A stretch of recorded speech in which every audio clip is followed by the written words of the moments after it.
Pandian store serial இன்னைக்கான எபிசோடில் கோமதி வந்து ரூமில் இருந்து லெட்டர் எழுதிட்டு இருப்பாங்க. அப்போ மீனா வந்து வெளியே அரசிக்கிட்ட கேட்பாங்க, அத்தை என்ன பண்ணுறாங்க உள்ள அப்படின்னு சொல்லி. இல்லை அம்மா ஏதோ லெட்டர் எழுதிக்கிட்டு இருக்காங்க, வாங்க பார்க்கலாம் அப்படின்னு சொல்லி உள்ளேயும் போவாங்க.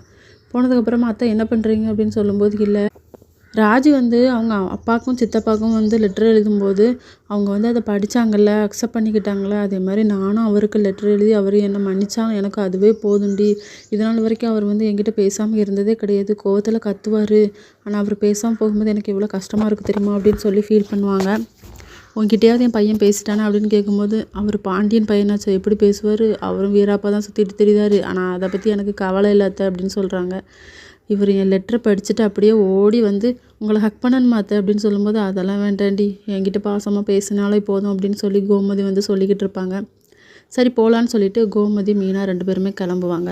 அப்போ அவங்க அண்ணா 2 பேரும் வெளியே நிற்கிறத பார்த்துட்டு, நான் கேட்காம விட மாட்டேன், நல்லா இருந்த குடும்பத்தை நாசமாக்கிட்டு போயிட்டாங்க அப்படின்னு சொல்லிட்டு, சாப்பிட வந்தால் நீங்கள் விருந்துக்கு வந்து சாப்பிட்டுட்டு போக வேண்டியது தானே, பழைய பிரச்சனை எல்லாருமே கிளப்பி விட்டு இப்போ எவ்வளோ பெரிய பிரச்சனை ஆகிப்போச்சு, என் ஹஸ்பண்ட் வந்து என்கிட்ட பேச மாட்டேங்கிறாரு, அதுக்கு காரணம் நீங்கள் தான் அப்படின்னு சொல்லிட்டு கத்துவாங்க. உன் புருஷன் உன்கிட்ட பேசலைன்னு வச்சுக்கோயேன், நாங்கள் பார்த்து வச்ச மாப்பிள்ளையாக இருந்தால் நானே அவன் சட்டையை பிடிச்சி கேட்பேன், நீ தானே பார்த்து ஓடிப்போன, நீயே பார்த்துக்கோ அப்படிங்கிற மாதிரி சொல்லிடுவாங்க.